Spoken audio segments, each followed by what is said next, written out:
अस्सलाम वालेकुम रहमतुल्लाहि व बरकातुहू। बिस्मिल्लाहिर्रहमानिर्रहीम। दूसरे लेक्चर के साथ हाज़िर हूँ। आज हम पढ़ेंगे काइंड्स ऑफ सेंटेंस। कल हमने पढ़ा था वर्ड जिसे लफ्ज़ कहते हैं और इसी तरह सेंटेंस जुमले को पढ़ा था।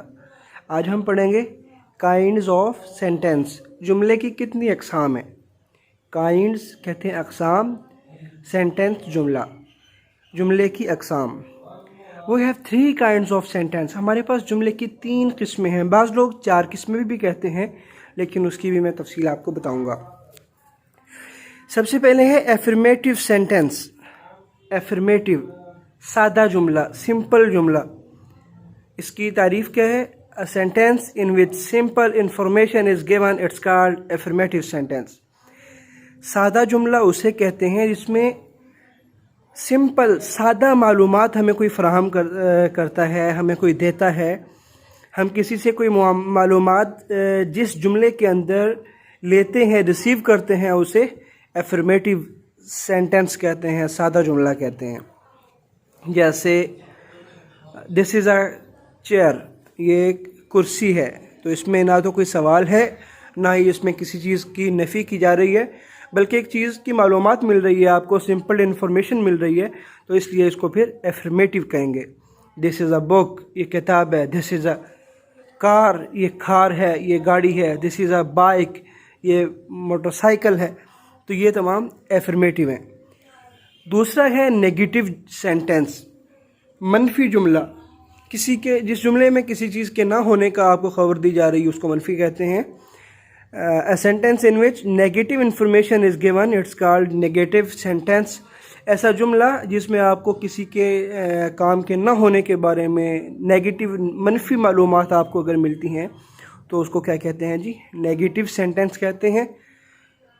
जैसा कि this is not a pen, ये पेन नहीं है। This is not a mobile, ये मोबाइल नहीं है। This is not a computer, ये कंप्यूटर नहीं है। तो ये नेगेटिव सेंटेंस है। तीसरा जुमला है इंटेरोगेटिव सेंटेंस। इंटेरोगेटिव कहते हैं सवालिया जुमला। इंटेरोगेटिव सवालिया सेंटेंस जुमला। A sentence in which something is asked, it's called interrogative sentence. ऐसा जुमला जिसमें कुछ ना कुछ किसी दूसरे से पूछा जाता है, आस्क किया जाता है, तो उसको इंटेरोगेटिव कहते हैं। तो बाज़ लोग चौथा जुमला बनाते हैं जिसे मनफी सवालिया कहा जाता है, जिसके अंदर सवालिया भी हो और मनफी भी उसके अंदर हो, यानी मनफी किस्म का सवाल किया जाए। मसलन एक है सादा सवालिया जुमला, मसलन क्या ये पेन है, और मनफी जुमला मनफी सवालिया को क्या ये पेन नहीं है।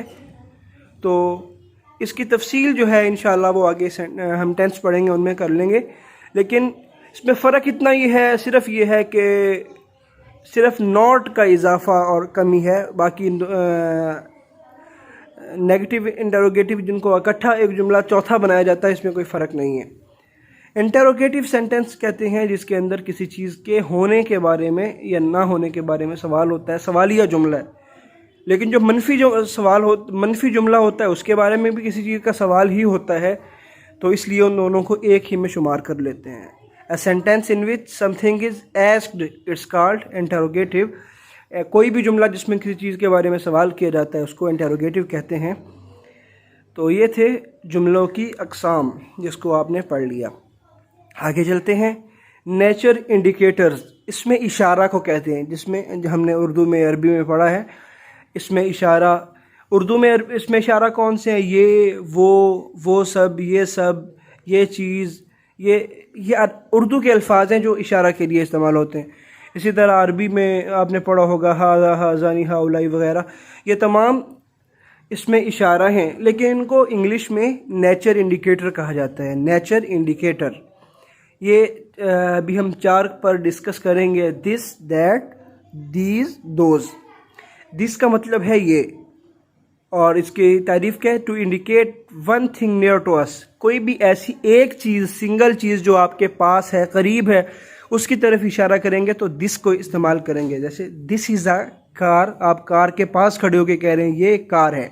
दिस इज़ माई कार, ये मेरी कार है। आप अपनी एक कार के पास या अपनी चीज़ के पास खड़े होकर उसकी तरफ इशारा करके उसके जो बात कर रहे हैं, ये दिस के साथ आप इस्तेमाल करें। इसका मतलब है ये, दिस, ये।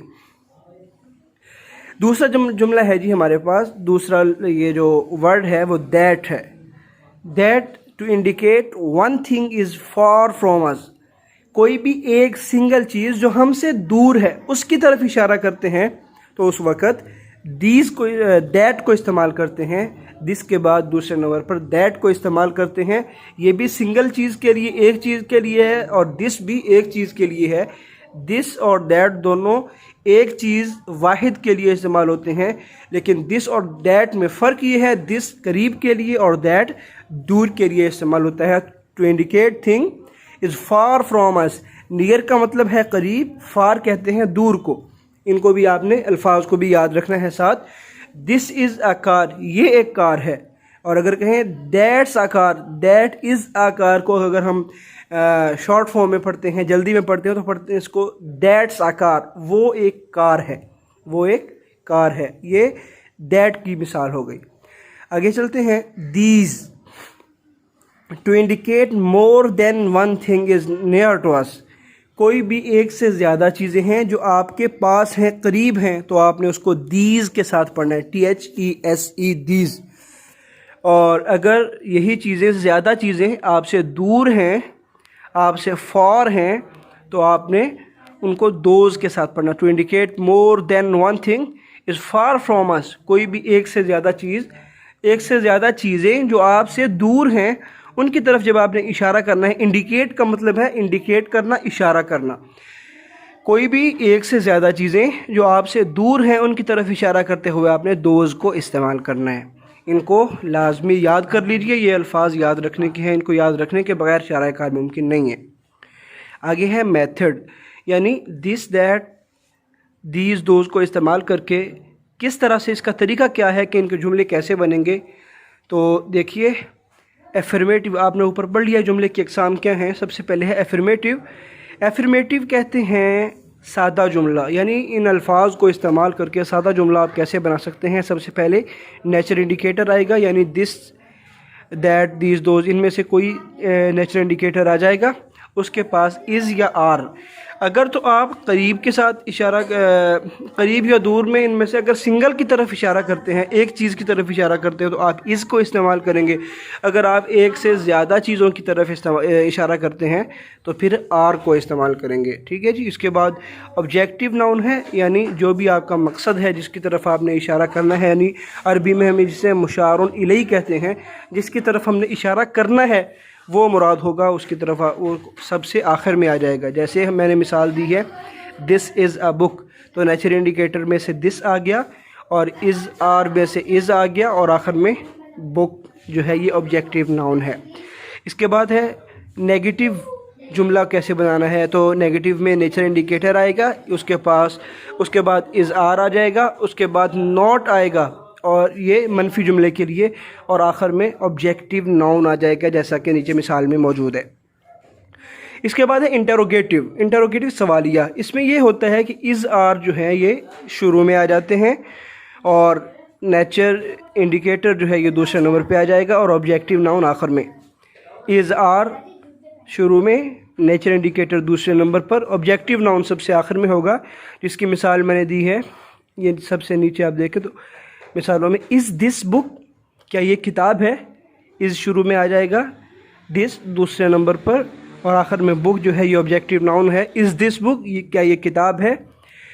इसी के साथ ये भी समझ लें कि अगर आपने पूछना हो कि ये किताब नहीं है, तो आप नेचर इंडिकेटर के बाद नॉट लगा देंगे। इंटरोगेटिव में अगर आपने मनफी जुमला लेना हो, इंटरोगेटिव में, सवालिया में मनफी लेना हो, तो आप नेचर इंडिकेटर के बाद नॉट लगा देंगे। जैसे इज़ दिस नॉट बुक, क्या ये किताब नहीं है। आज का हमारा सबक यही है। आज आपकी मशक़ ये है कि हमने car, bike, bus, chair, window, book, pen, copy, ये मैंने लफ्ज़ दिए हैं। कार को कहते हैं गाड़ी को, बाइक मोटरसाइकिल, बस से मुराद बस है, चेयर कुर्सी को कहते हैं, विंडो अलमारी, बुक किताब, पेन कलम, कॉपी, जो भी कॉपी होती है हमारे पास रजिस्टर वगैरह उसको कॉपी कहते हैं। ये अल्फाज हैं, इनको इस्तेमाल करें और कम से कम 5-5 जुमले हर एक में से बनाएं, हर जुमले की अक़साम में से बनाएं। इसको अपनी कॉपी पर, जो आपको मैंने ख़रीदने का कहा था, कॉपी पेंसिल उठाएं और ये 1 घंटा रोज़ाना आपने दिया करना है इसको। अगर आप वाक़तन फ़ायदा उठाना चाहते हैं, इंग्लिश ज़ुबान सीखना चाहते हैं, तो इंग्लिश को वक़्त देना पड़ेगा। इंग्लिश मुश्किल नहीं है, लेकिन फिर भी मेहनत की तो ज़रूरत फिर भी है। अस्सलाम वालेकुम वरहमतुल्लाहि वबरकातुहू। किसी का कोई सवाल हो तो आप मुझे पर्सनल में पूछ सकते हैं और इंशाअल्लाह मिलते हैं अगले सबक में। अस्सलाम वालेकुम।